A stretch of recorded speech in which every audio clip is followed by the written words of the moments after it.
Bonjour à toutes et à tous. La lumière du phare éclaire aujourd'hui une deux-sévrienne qui a de l'or au bout des doigts. Sylvie Deschamps, bonjour. Bonjour. Plein phare sur l'or que vous brodez depuis plus de 20 ans. Vous êtes brodeuse d'or, c'est votre métier. Qu'est-ce que ça fait de toucher de l'or tous les jours ? C'est agréable, on est sur une matière plutôt froide, complètement métallique. Ça commence par des spaghettis quand même. Voilà, on pourrait penser que ce sont des spaghettis, sauf qu'on ne peut pas les manger, ceux-là. On est sur une matière, finalement, ces longs ressorts, je vais les couper et les enfiler comme on enfilerait une perle. D'accord. Donc, quand on brode cette matière qui s'appelle de la cantille, quelque part, on réapprend à broder parce que la matière est vraiment différente d'un fil ordinaire. Et c'est ça que vous brodez, par exemple, notamment, là. Voilà, exactement. avec ce fil.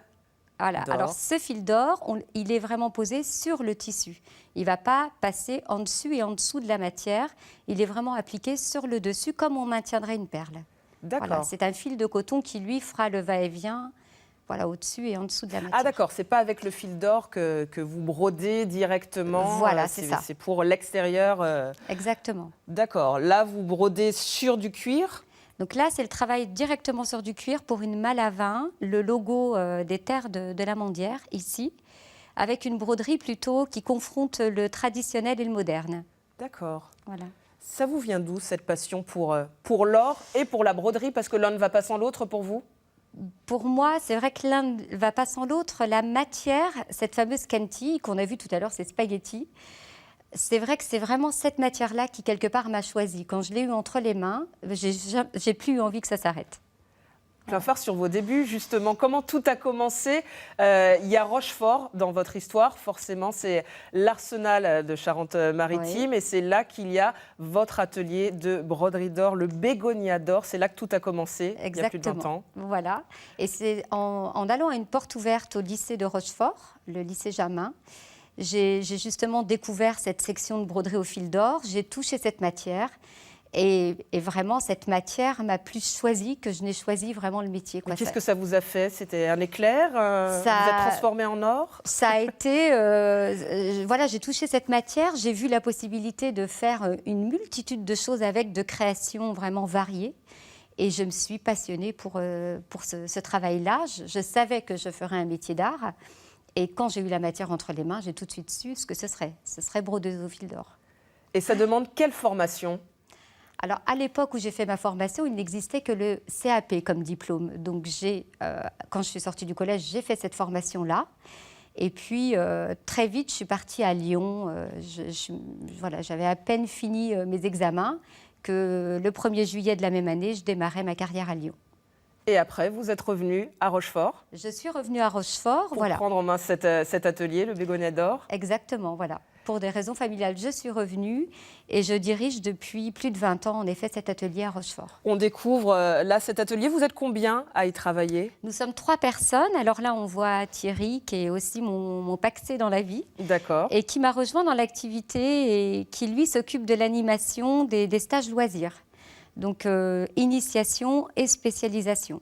Donc, dès l'âge de 9 ans jusqu'à, on va dire, plus de 80 ans, on peut venir s'initier à la broderie au fil d'or. Plein phare sur vos créations. On en a vu quelques-unes au début. On va découvrir que vous travaillez vraiment sur tous les supports. Expliquez-nous un petit peu, là, dans ce merveilleux salon, qu'est-ce que vous avez créé, brodé? Alors, le canapé qu'on voit ici, qui est en teinte argent avec de la broderie au fil d'or. D'accord. Voilà, ça, c'est une création. On a réalisé 5 canapés pour la Crystal Room à Moscou. D'accord. Donc, Philippe Stark cherchait un atelier capable de travailler directement au travers ce cuir qui était relativement épais.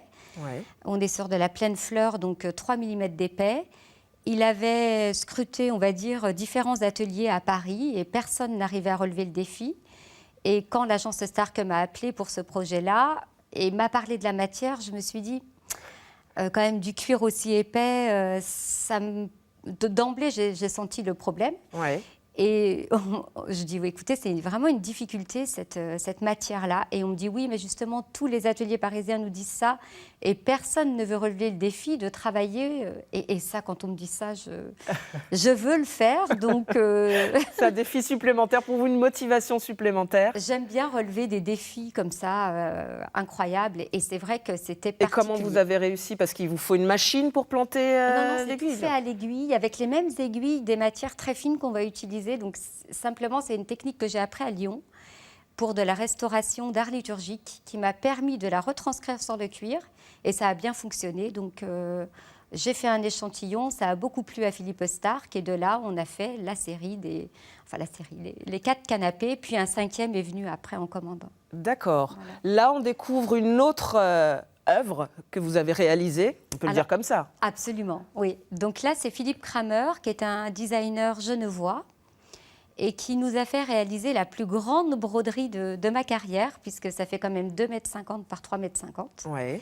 Et c'est exposé. Le musée d'art et d'histoire à Genève a souhaité acheter cette œuvre-là à cet artiste.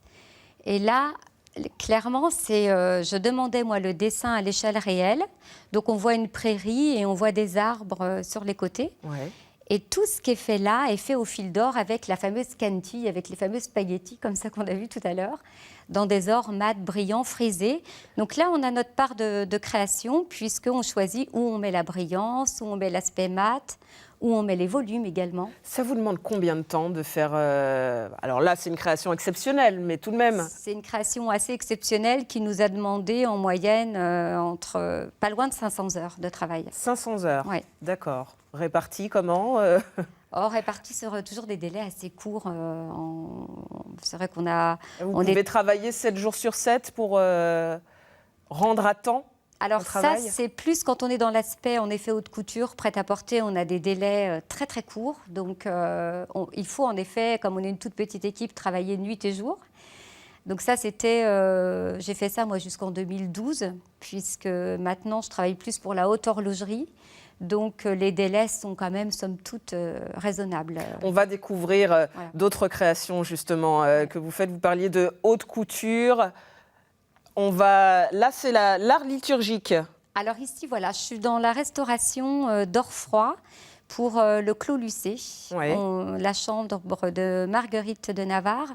Tout le tour du lit était à restaurer et on est sur des techniques vraiment anciennes, puisque là, c'est des broderies... Oui, c'est l'origine de la broderie d'or. Hein. C'est autant dans le religieux que le militaire. Là, on est véritablement dans, en effet, l'aspect liturgique. Donc, c'est comme ça tout un tour de lit avec différents saints. Et là, il fallait simplement que je stoppe les dégâts. Voilà, c'est ce qu'on m'a demandé de faire.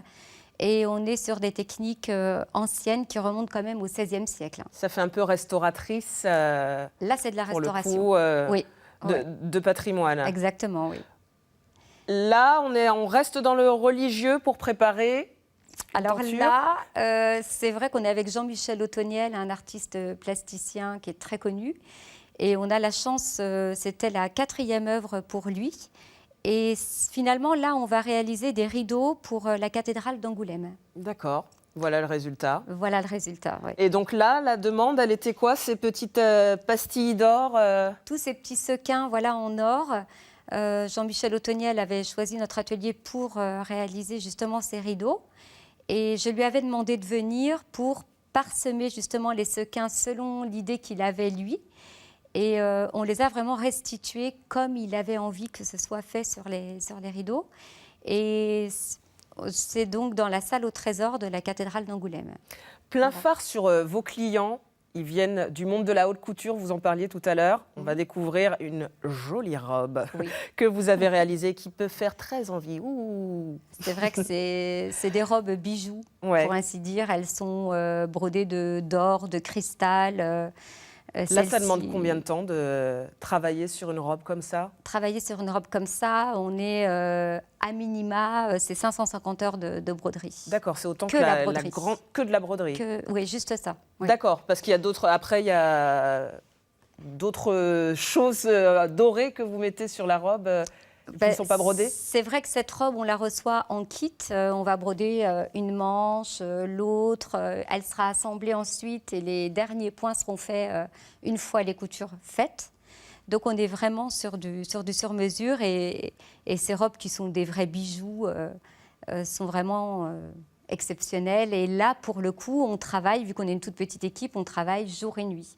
Moi, je me suis vue faire 3 jours non-stop à tourner au café, au jus de fruits, enfin tous les excitants possibles et inimaginables pour rendre à temps une robe haute couture. Qu'est-ce que ça développe comme compétence, la broderie d'or, à part ne pas dormir et résister au sommeil? Vous avez des super doigts de fée, vous avez une supervision, un précis chirurgical? Oui, ça, il faut l'avoir. Le précis chirurgical, c'est sûr, surtout quand on est dans l'application du travail pour la haute horlogerie. Ouais. Il est vrai que on est dans l'art de la miniature. Ouais. On va découvrir Voilà. les photos de montres. Voilà, Waouh. Ici, alors non seulement c'est de la miniature, mais c'est marque ici Piaget en haute horlogerie suisse. On travaille de la matière, c'est directement du fil d'or, c'est pas verni à l'or, c'est de l'or, Ouais. 18 carats. Donc des fils qui sont fabriqués à Lyon, puisqu'il n'y a plus qu'un fabricant en France. Et ce fil est cassant, il est relativement fragile. On n'est pas sur de la cantille, on est sur un fil qui s'appelle de la laminette. Et là, pour le coup, les nœuds sont proscrits, il ne faut pas d'épaisseur. Piaget est en plus au monde celui qui fait les montres les plus fines au monde, les fameuses altiplano. Donc ça doit rentrer dans des boîtes très étroites. Fines, donc on a des nouveaux pas outils. d'épaisseur possible. Voilà, il faut comme qualité, évidemment, il ne faut pas trembler. On va Ouais. éviter le café, pour le coup, quand on fait du travail de précision comme ça. Ça s'apparente à de l'art chirurgical, comme vous le disiez si bien, oui. Plein phare sur l'excellence. Tout ce travail vous a valu un titre exceptionnel remis par le ministre de la Culture en 2010. Frédéric Mitterrand, vous êtes maître d'art et vous êtes la seule maître d'art en France. Qu'est-ce que ça représente pour vous? Pour moi, c'est vraiment la reconnaissance ultime de mon savoir-faire.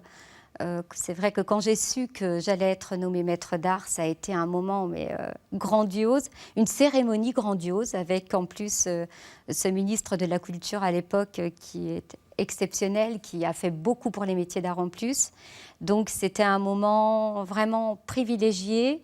Il a pris le temps vraiment pour chacun des maîtres qui étaient nominés ce soir-là de parler vraiment de nous. Il avait une fiche complète, il est venu devant la vitrine où je présentais des œuvres. Enfin, il a été assez exceptionnel et ça a déclenché ces maisons de luxe qui ont commencé à toquer à la porte et à s'intéresser à mon travail. Voilà. Votre atelier. Merci beaucoup Sylvie Deschamps d'être venue avec tant d'or dans la lumière du phare. Merci à vous de nous avoir suivis et à bientôt.